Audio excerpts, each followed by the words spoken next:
But anyways, thanks for watching this video. I think I'm done with the iDubbbz topic for now, but if anything else happens, I might end up covering it. So be on the lookout for that if anything happens. Yeah, more shit happened. The iDubbbz story is one that gets sadder every time I look back at it. When I made my first 2 videos about him, I thought nothing else would happen, and that another video would not be warranted on the topic. And, well, let's just say that I was completely wrong in thinking that. There always seems to be some new video or statement from iDubbbz every few weeks, which basically digs his reputation and relevancy further and further into the grave. And it's been really sad to say the least, especially as someone who used to watch him as a kid. And this is especially apparent in 2 of his most recent videos. I miss the old iDubbbz and the harsh reality of Creator Clash 2. I think if anything, these videos are the perfect representation of recent iDubbbz and how pathetic he's become.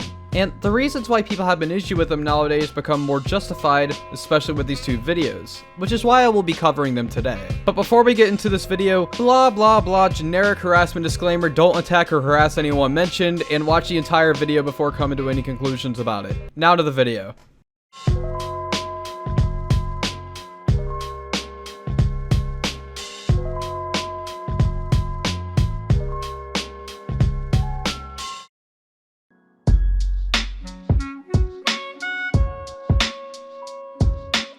Now, where we ended off in my last video, we talked about iDubbbz's statement about the Froggy Fresh controversy. And interestingly, during the beginning of that video, Ian talked about how he didn't like his older content anymore, and he mentioned potentially making a video about his old content and denouncing it, which he eventually followed through with. When this video initially came out, I decided that even though I didn't like Ian anymore, and at that point had made 2 videos about him already, I would go into it with an open mind. But even with me being unbiased, I can't help but see the video was very pathetic in many ways. And I'll try to explain why by going over some of the points in Ian's video. Just a quick disclaimer that a lot of what I say in this section may be repeated from my first iDubbbz video, since I'm talking about similar subjects, so let's just get into it. One of the first points that Ian made in his video was about his Content Cop series. Essentially, he claimed that the Content Cop videos were just him morally grandstanding, and that he was criticizing people for very lackluster reasons. The content I'm talking about specifically are Content Cop videos, and videos where I was just generally criticizing people for very lackluster reasons, and you know, obviously didn't have any accountability online whatsoever on my end. I was morally grandstanding and acting as if I am any better than any of these people that I was making Content Cop videos on, and I'm not. I get that this just might be a difference of opinion between me and Ian, but I completely disagree with what he's saying here. Let's look at one of the biggest Content Cop videos for an example, the Keemstar video. For the Keemstar Content Cop, Ian criticized Keemstar for many reasons which I wouldn't call lackluster at all, with one of the first points in the video essentially criticizing how Keem handled Pyrocynical slightly criticizing him, for example, which is how the French girl situation became public. There's a reason that the iDubbbz video about Keem is the only one that's looked at positively even years after it came out. The videos that came out from H3, Grade A Under A, Leafy, and Pyrocynical were filled with lies, misinformation, and they all took Keem out of context in certain points. And this is why these videos were essentially forgotten within the first few months of them being uploaded, besides them being criticized by commentators like me years later. The iDubbbz video, however, stood the test of time, and you can even apply the points to Keem nowadays, 7 years after the video was uploaded. So, to get back on track here, I just straight up disagree with his point that the Content Cop series was just moral grandstanding and lackluster criticisms. But moving on from that, another one of the major points in Ian's video was about him being responsible for his audience and how they act generally. I've just always had this dumb philosophy that I'm not responsible for, you know, my audience and how they behave beyond what content I put out, and that's stupid, and it's led to a lot of hate and a lot of bad outcomes. And I just want to make it clear that I am absolutely responsible for my audience.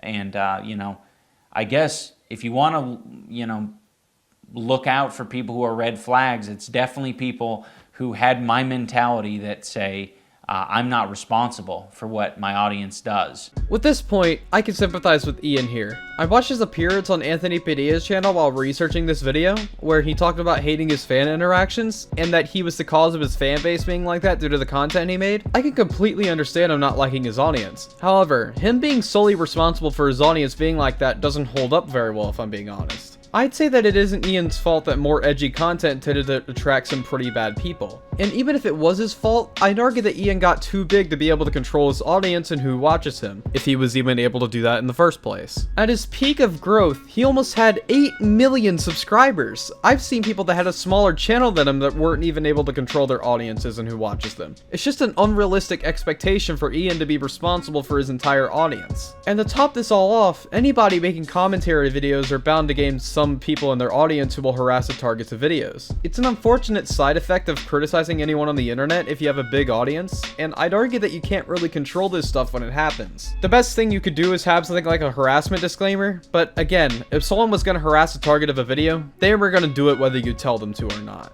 But moving on from that, the last thing I want to talk about was him apologizing to Tana Mojo, specifically for the Content Cop episode about her, which didn't age too well, and I'll go over how that didn't age well in a second, but I want to show the clip of Ian apologizing to her for context first. I particularly want to apologize to Tana. Tana, I'm sorry. I should have never made that video. I harassed Tana in person and then harassed her online, and that's deplorable behavior. It's so stupid. This part kinda confused me for several reasons, but let me just say this flat out. Tana did not deserve an apology for what Ian did at her event back in 2017.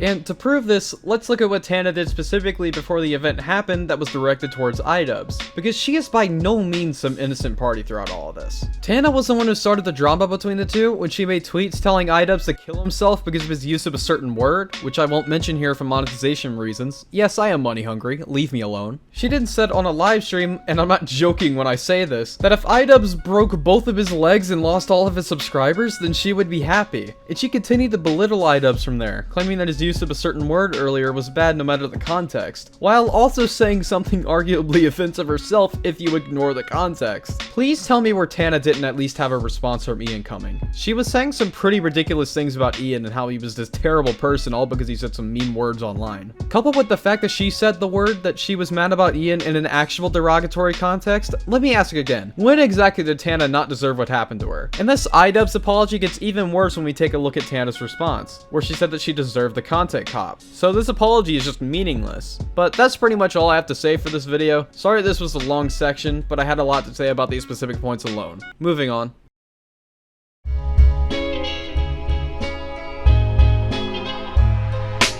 Now, I've talked about Creator Clash 2 in every single video in this series so far, but I promise that even if this isn't my final iDubbbz video, it probably will be, but that's beside the point, this will be my last time talking about this. I thought it was important to speak on some of the updates in the situation though, considering how big the updates to this actually were. So let's get into it. On July 3rd, Ian released a video called The Harsh Reality of Creator Clash 2, where he talked about a lot of the hardships with handling the event. But the main one that got people talking was that Creator Clash 2 had a net loss of $250,000.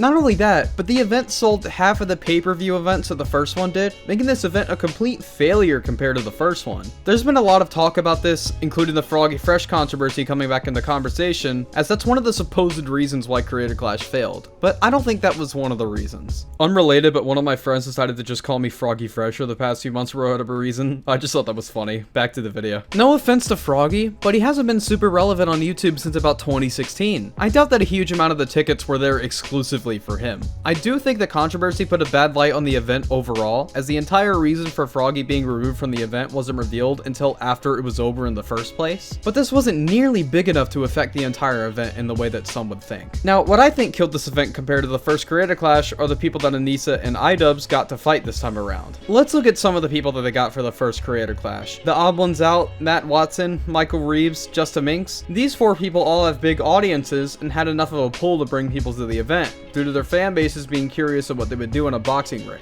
And this is why the first Creator Clash was so successful. Now let's take a look at the roster for the second one. There were some names that people knew, but not as many as last time. Coupled with the fact that there were more fighters and more expenses in general to get the second event going, there's no wonder why it failed the way it did. I'd also say that the novelty of the first Creator Clash event was pretty much lost once the second one came around. The thing that made the first event so appealing, to me at least, is that creators who were never interested in fighting were pushed out of their comfort zone. None of these people on these cards had any fighting experience, so it made things pretty interesting for a little while. But this novelty eventually wore off, and now I'd say that people much prefer seeing people who take fighting a bit more seriously. The worst part about everything concerning this event is that charities weren't able to get money. At least, not initially anyways. iDubbbz ended up doing a charity livestream on Twitch to raise the lost money from the event so that the charities could actually get the money from it. So, things are solved there. But it is pretty sad to see the event fall flat on its face like this, especially as someone who was a former fan of iDubbbz and used to watch all his content all the time when I was younger. But that's pretty much all I have to say here in this section. Moving on.